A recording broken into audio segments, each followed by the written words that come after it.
Welcome to the Catalyst Life Coaching Podcast with John Kim and Noelle Cordeaux.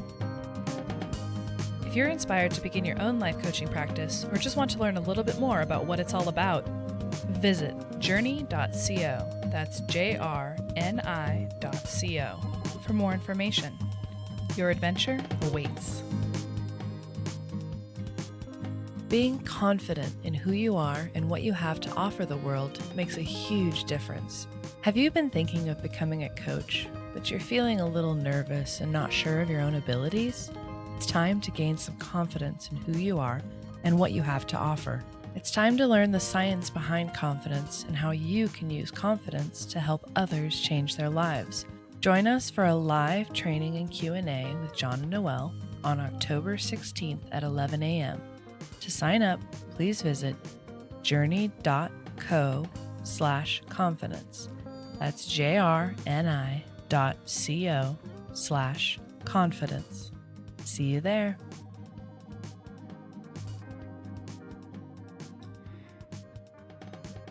Hey guys, we have a super important topic today. How to get over the fear of visibility, how new coaches can step into their role as a visible person. So in today's world, I think this is soil. I think this is the beginning. And Noelle and I are going to give you our perspective on this topic. Noelle, who is sitting in the sun, petting her dog, I'm assuming having coffee and having a great day. Yes, all of those things are true. Thanks for the intro. Yes, it's important, the little things, right? I mean, that's really all there is. Yes, and I love that. You always remind me of that. Yeah. So let's talk about visibility and coaches. I think this is something that a lot of coaches find frustration in because it's so noisy today. Frustration, fear, it's something that 10 years into my career with a pretty high level of visibility, I still struggle with. What scares you about it the most? Because I know you and I are very different when it comes to this and the internet stuff and social media. And I've seen you actually really embrace and come a long way. But what's the biggest fear for you? Well, so I'll preface it with, I think I'm really starting to hit my groove. And I think I found a way to dismantle the fear. The fears that I have changed and morphed over the years in such dramatic ways that it really tipped me off that there's always going to be something that scares you, right?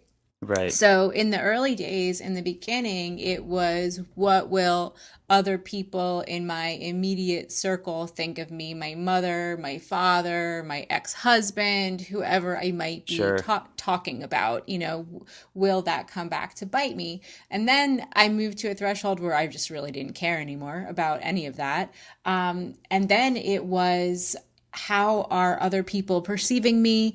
Is my voice valuable? Am I just speaking into a void? Is this important? Why am I doing this? And then I got enough feedback that I was like, oh, okay, no, like this is valuable. People are gaining things from it. And now I have moved into, what does being a public person mean for the trajectory of my life? So it's interesting, this process, because it started with first family and friends, upsetting them, the people that are close to you, and then it widened to the world and their perceptions on your gifts, and if your content is good, if your articles hold up, all that stuff, and so it's like rings that just kind of go outer. There's layers. There's layers. What were your fears? Did you have any? How did it start for you? Yeah, for me, it's interesting because when I started, I think Facebook was around, but it wasn't big. Social media wasn't a thing. What was new was blogging. And so Tumblr was fairly new, and it was very kind of emo and a public journal. And I got lucky because I was at a place in my life where I just didn't care about, I didn't have many friends. My family, they don't read English.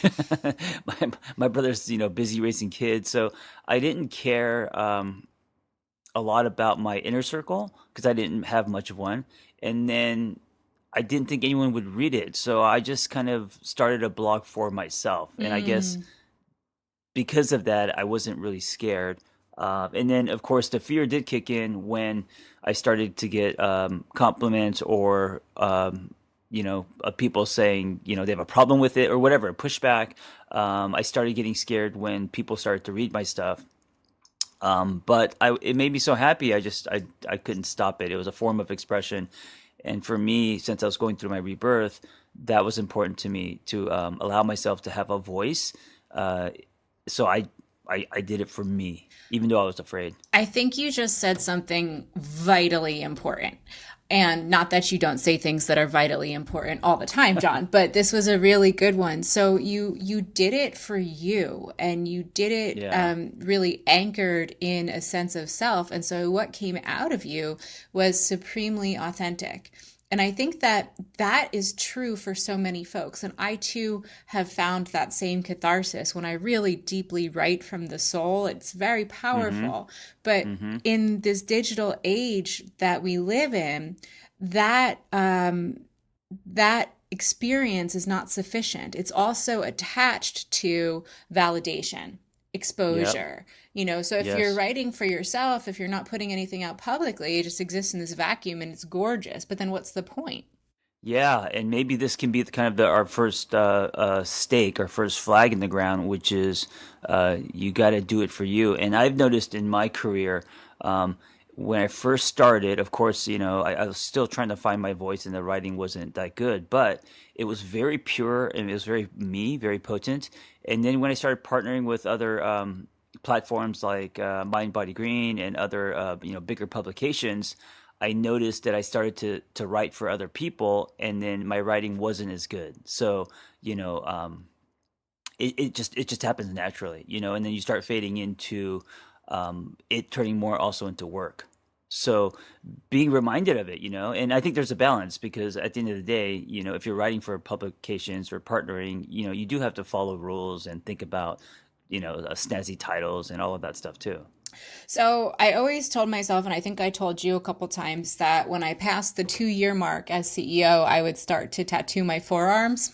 Oh, I didn't know, I didn't know that. And I've passed the 2 year mark and I haven't started to do it. And I think it still ties into this concept of visibility about like what does being a public person, mean in the world. And I actually started to get some coaching around it, which I found really helpful. So for those of you who are listening at home and are saying, okay, well, you guys have been at this for 10 years, your introspection is great. Where can I start? And I started working with a coach to understand how I wanted to show up in the world and what I thought was important about putting information out into the world. And so, as John is saying, do it for yourself. I had to figure out what that meant for me before I could really begin. Yeah, and also the coach can actually make you accountable. So if you're doing it by yourself, a lot of times people just drop the ball because they get scared or they don't feel like doing something. But once a coach is expecting homework or a blog post or a podcast or whatever you want to do, a video, that may be the thing that pushes you over to actually start getting some momentum and telling your story and producing content. Yeah, and to do it in a way that works for you, to aim for a level of professionalism and enjoyment over perfectionism. Yes. The most powerful mindset that I don't think I could have done it or sustained it to this, like the nearly a decade, if I didn't have this mindset, and that was not to see each piece as its own thing, because then you start to see them as like, papers you turn in, which then require evaluation and grading and was it good. I just see content as this like flowing river and me taking a highlighter to my revelation. So I see everything that I've done, and it doesn't matter on what platform. So whether it's Medium, Facebook, Instagram, it really doesn't matter. But I see everything as a long brushstroke of me documenting my life. And when I see it that way, I suddenly become less afraid because then that means that the stuff I put out doesn't have to be perfect. It just has to be honest. I love that. And I think that's such a beautiful metaphor of a flowing river, that there's going to be a flowing river of information out there, whether or not you or I contribute to it. And, as John was saying, this is the flowing river through which he documents his life. doing the work that I've done to figure out, what my voice is, what my visibility is going to be like, I see it a little bit differently. I see it as I truly believe that the science of positive psychology can save people's lives. And if I'm not out there talking about this stuff and putting it out into the world, who will?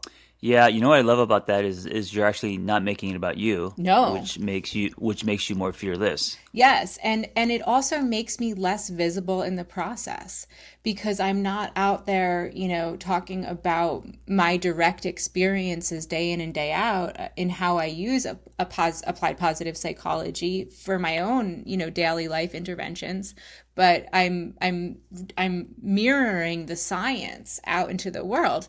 And my Yeah. my coach challenged me one day and she said, Noelle, I know you're scared of being a public person. Guess what? I just Googled you and you're public. And that really stuck with me. And I was like, Mm, oh man, like I'm there. And then she said, well, how do you feel about your science? How do you feel about your level of expertise? And I was, spot on. Hell yeah, I'm an expert. What I say is true. I will stand 100% on everything that I put out into the world. And so coming from that perspective of it's not me, it's the science, is freeing. hmm Yeah, absolutely. I think when we think about that, it's me. It's anything directed to yourself and your ability. Then we start getting shaky and scared because, of course, most of us question if what we're doing is good or if people are gonna like it. And I think it's different strokes for different folks. I mean, there are billions and billions and billions and billions of people in the world. The folks who find, my very technical offerings on positive psychology interesting are probably not the same people who want to watch John slide down the banister of a bank or an elevator, Yeah. Right. Right. right? And But there's beauty in that. I mean, yeah, that's what makes us unique and different. We can't all be the same. we don't have to be the same. And when we're coming Yeah. at this, of saying, okay, how can I shed my skin? How can I be a visible person? I think it's important to look around for role models. Yes, and this is, I think, maybe number two. With the explosion of social media now becoming just media and the way that we live and all of that, it's so easy to compare, and especially as coaches, it's really easy to see other coaches and try to be like them just because they have a following or because maybe you look up to them or whatever, and by doing that you're going to water yourself down. I think that you can water yourself down in terms of the damage that comparison does to your psyche. But when we're Yep. taking it from a perspective of, role modeling or I love what this person is doing out there in the world, that's when you really start to hone in on, who do I want to be? How do I want people to perceive me? Where do I want to be in 5 years? So Yeah, when I that could be inspirational. That's a good it can thing. be 100% inspirational, and it's a great way to look out into the future and say, wow, somebody's doing this in a way that doesn't freak me out. Why not me? The other part is, I think you have to see what your best foot forward is. I think you have to notice, and maybe through exploring and actually doing it. But are you a writer? Is that your strength? Are you better on video? Are you better with audio? Like, there's so many different platforms now. You have so many choices. When I first started, I mean, it was just people were just blogging, and that was it. People weren't putting phones to their faces and doing videos like that. I mean, there were a lot of polished, edited videos, but there weren't people just talking. Today, people are doing everything. So I think everyone should try everything, but because it takes time to find your voice, like you said, I would put my best foot forward, and you got to kind of know what that is. Yeah, What do you think about that? I love that. And then going back to your river metaphor, the way that content is produced and consumed will continue to change. So I have switched from long form content over to Mm, mostly podcasts over the yeah, span of maybe 3 or 4 years. And podcasting is something that I can honestly say I never thought I would see myself doing, but I genuinely love because it's verbal, it's dexterous, I'm on my feet, I get to talk to cool people. It's right. wonderful. Yeah. Um, I think you're very well. I think you're talented at both, obviously. But I also don't want you to stop writing because you're such a talented writer. Do you know what's interesting is I only truly write deeply for our organization because it's that personal to me. So only our coaches are the ones who get my deep thoughts. And so I do it, but only semi-publicly. And that works for me right now. There might come a time where, from an emotional perspective, I'm comfortable with just like really putting it all out there, but I'm not there yet. Yeah, and also what I know about you is you're not a big fan of videos and webcams. So when you do sessions with your clients, that's via phone. Yep, it's 100% via phone. And so that I think that's another really great point, and that might be our third point is know yourself and work with yourself instead of against yourself. That is such a huge part of coaching. I had a client ask me yesterday, he was really struggling in a lot of different directions, and he brought to me this example of someone else in the world that he admired and said, what are we doing? Like, what is the point of all of this? Maybe I should be like this guy. And I said to him, do you like that guy? And he said, no, not really. I don't. And so I said, Right. so there's this idea of somebody out there in the world that you think you should be like, and then upon examination, you don't even really like the fellow. So if you're kind of turning that lens inwards and saying, all right, where am I experiencing resistance? Am I experiencing resistance because there's something that isn't a good fit with me? Am I experiencing resistance because this is something that scares me? Am I experiencing resistance because this isn't a good idea? Yeah. All of those things can be true and super valid. Here's where I think that a lot of people don't. They either don't think about or understand, and it's that this is a process, meaning you have to, in order to be good at anything, because I think it's an art, whether you're writing or doing videos or even life coaching is an art, right? So it takes practice for you to find your groove, your voice, your way in. And if you don't start, you'll never even get to the point where you are finding traction. So a lot of people, they'll do it once, they'll do, maybe three episodes of a podcast, or they'll quit early without finding their voice. And the thing is that they're not giving themselves a fair chance because they could have been better at it, but they're just warming up and they judge their warm up, not what they're really capable of doing. Yes, and in this world of solo entrepreneurs, especially in the coaching world, this is where community can save you, because you will Mm, get feedback from other people who actually have your best interests in heart. If you're a writer and you join a writer circle, everyone yeah. there is committed to writing. If you're a coach and you join a coaching community like ours, everyone there is committed to your success as a coach. And it keeps you on the path of, when you say I'm scared, someone will reach out and say, let me give you my hand. Yeah, and that's the thing that we do in our intensive, and I love that. So from branding to social media, to encouraging other people to do their projects, and whatever that makes them feel alive, and then using our students and graduates in our community as not only a sounding board, but also coaches to make you accountable, and then Yeah. seeing other coaches and inspiring you. I mean, it's an incubator. It is an incubator. It's a little ecosystem, and you can create this for yourself in your own communities. I know one of our coaches who lives in New England started a wellness based contingency with her local chamber of commerce to bring Mm, together every single wellness practitioner, whether it's a coach or a social worker or a Reiki healer, into the same fold and say, how can we support and inspire each other to put our voices out into the world, because collectively this is important. yes. Maybe we can end with this, and it's that we at Journey believe that your story is gold, and this is something that it's not just something that's a bumper sticker or a saying. We actually really believe this, and I think it's what makes us different than a lot of other coaching companies.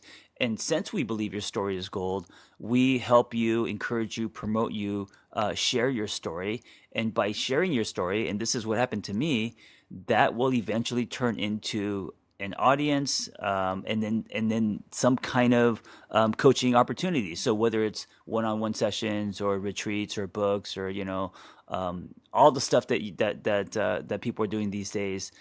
That's, for me, I think that's kind of how it all begins, is with your story. It's true. And if we really want to get down to it, me emailing you as a stranger across the country with my Right. story is the first step that led to me becoming the CEO of our beautiful company. Yeah, it's just the way the world works. Yeah. People don't follow people, they follow stories. Stories move us. Stories are what makes us feel less alone in the world, all of that stuff. I think even when you're coaching people, what are we doing? We're hearing people's stories, and so that's how you get visible, is to share your story. Beautiful. Well, guys, thanks for listening. And, as a reluctant public person, push harder, keep going. You will impact your own life and help so many others.